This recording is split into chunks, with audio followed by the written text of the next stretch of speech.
Hello, everyone. Welcome again to another Teacher Joseph podcast.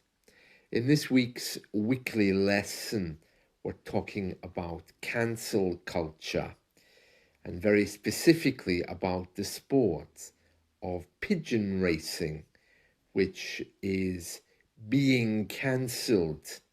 Now, when we talk about cancel culture, we're talking generally about how some things are no longer fashionable, things or people, and they're being asked to change.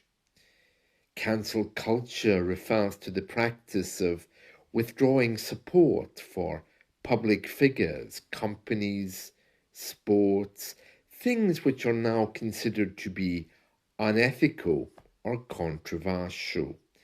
This is usually because the person concerned or information about a person or an event has come to light. That just means has been found.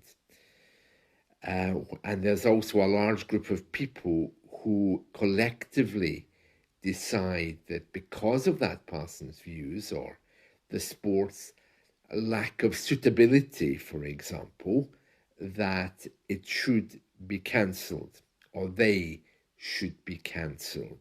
It often leads to public shaming of individuals, where they're told that they're bad people because of their views. Now, of course, cancel culture is something very difficult to understand, and it's very much a Western thing. Supporters of this argue that it keeps people accountable.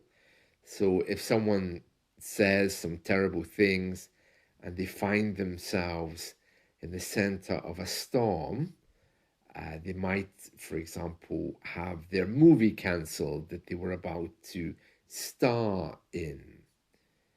In the case of this week's weekly lesson, I've been talking about the sport pigeon racing, which is now no longer fashionable because people think the birds are being mistreated. And so that's now coming to light.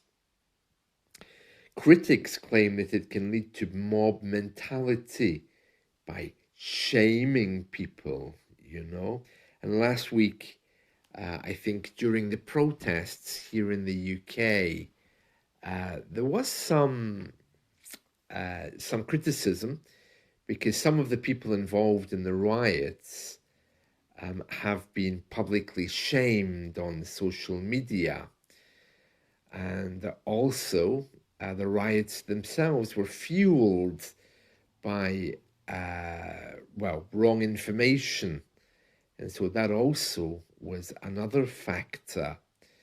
But it looks like now you're not able just to go on social media and talk about inciting hatred or spreading bad views, because it has very severe consequences like rioting or people or actors or sports being cancelled. One of the most troubling things about cancel culture is the fact that something you said in the past or something that you said off the cuff, an off the cuff remark is one that you haven't thought about. You've just said it because it's been in the forefront of your mind. It's how these little things can quickly get you into trouble. I don't think any actors actually go out of their way to be cancelled. It usually happens as a result of a mistake, a misunderstanding, or a misjudgment, or just saying something in the wrong place at the wrong time. Now, we're going to read a few examples of cancel culture today, just to highlight what it looks like. But just to give you some examples, of what cancel culture might be.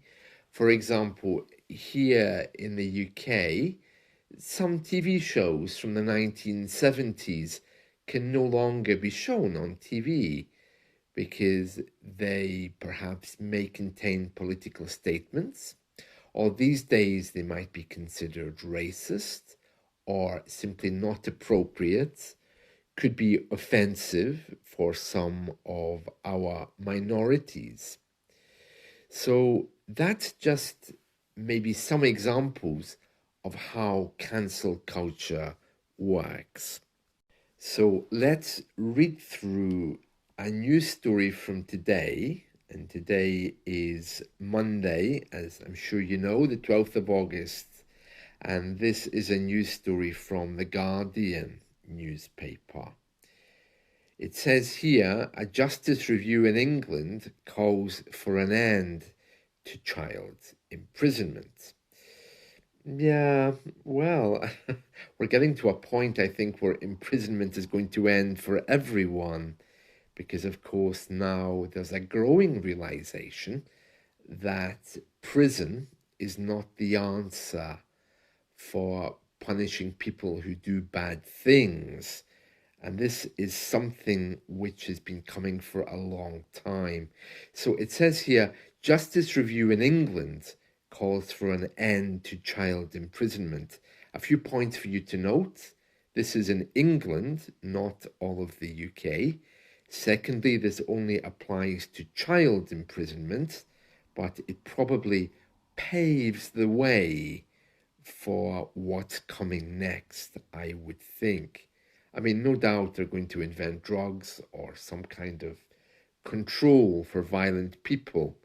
But let's see. It says here, leading children's rights and justice organizations have called for the end of child imprisonment in England.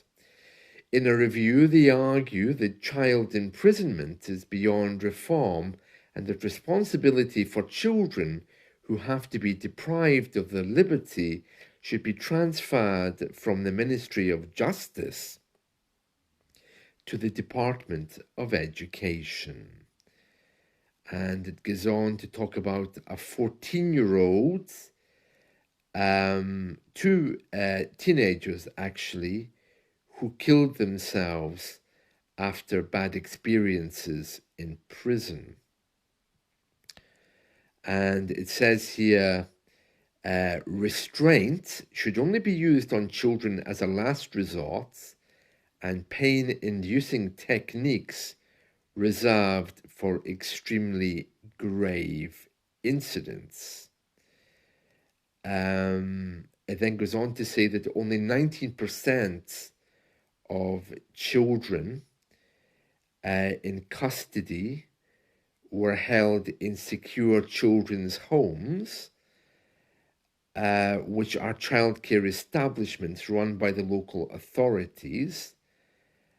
And they're saying here that children should only be deprived of their liberty when this is the only means of avoiding serious harm to the child. Okay, so basically, let's see the figures here. Right, so it seems that the bulk of children go to something called young offender institutions, and they're due to be transformed into something else. And 19% of children who commit crimes were held in children's homes, which are actually designed for kids. Others are held in young offender institutions, which may be looked after by untrained staff. That's the argument here. Very interesting, isn't it? Well, let's continue reading. It says here, although the government says that solitary confinement is not used for children, in 2023, the United Nations Committee on the Rights of a Child expressed concern about the continued use of solitary confinement, and that's where you lock a child up alone. And then it says here, many incidents which happens in these institutions were not in accordance with national policy and were not properly authorized. So this is a good example of cancel culture. So what was okay in the past isn't okay now, and it's prompting the government to change. Another example of cancel culture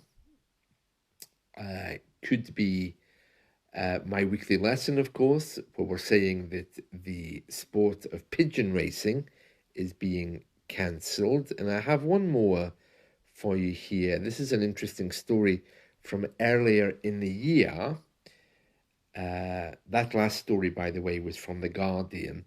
This one is from the BBC from March of this year. A teacher was sacked for refusing to use a student's preferred pronouns, an employment tribunal has been told. And it says here, Kevin Lister, 60, from Wiltshire, was dismissed for gross misconduct for refusing to use a male pronoun for a student who is biologically female. So apparently there was a student, okay, in a classroom who informed Mr. Lister via email that they now wanted to be known as he instead of she.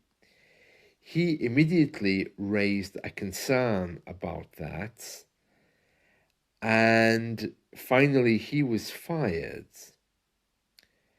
And his argument is, why are teachers not allowed to question why a student is presenting themselves in the opposite sex? Mr. Lister was trying to argue that he was sacked unfairly.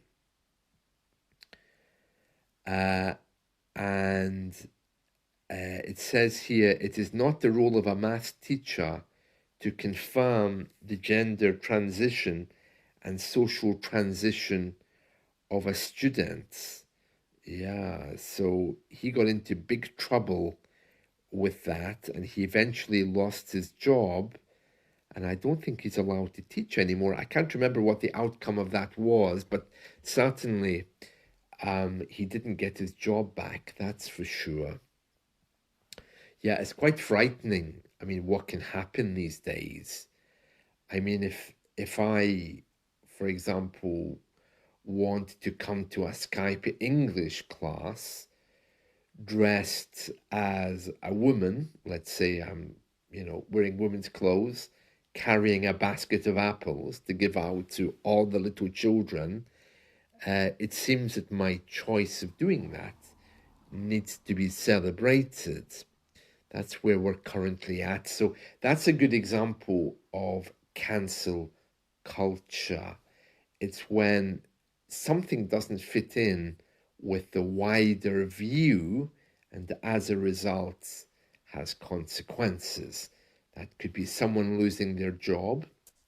It could be a decision on how children should be cared for, and the government probably will be shamed into changing. And of course, there's also sport, as I was mentioning. So these are good examples of cancel culture. I have to say, I do miss some of the old TV shows. I mean, I just thought they were funny.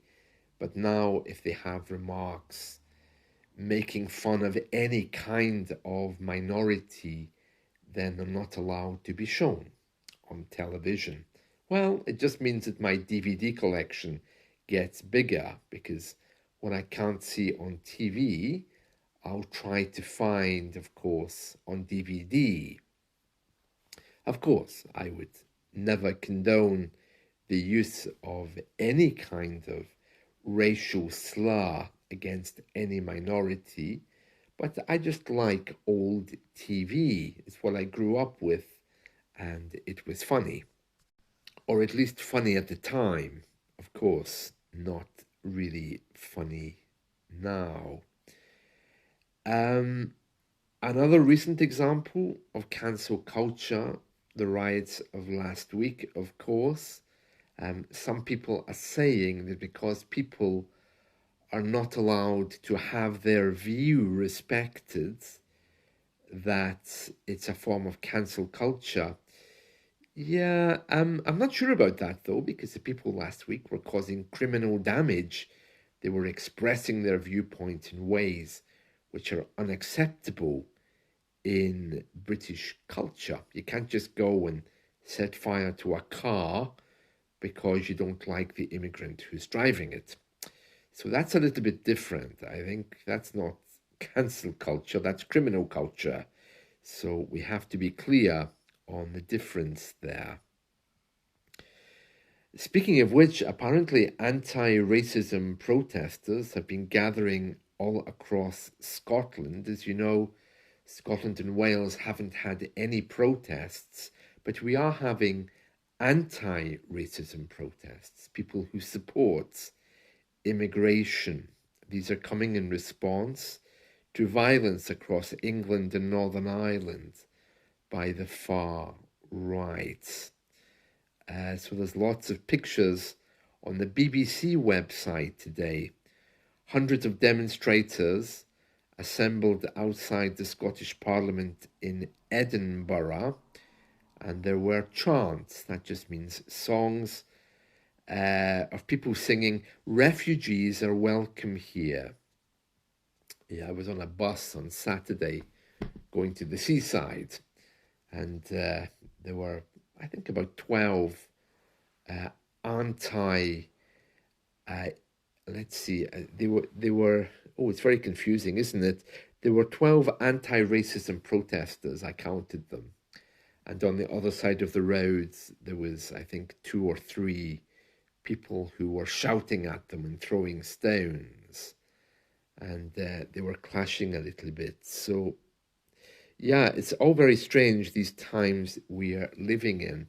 And there is a connection with cancel culture, of course, because now people who do these really bad things are having their social media accounts shut down, or they're being charged or arrested for inciting people to hatred. That's something which we can't do on social media anymore. If you put something on social media that causes riots or causes other people to react in a violent way, then you get into trouble. So there we are, cancel culture. That's the name of the game today. Name of the game just means the topic or the relevant topic. That's it from me. I hope you've enjoyed this. Let's talk soon. See you. Bye.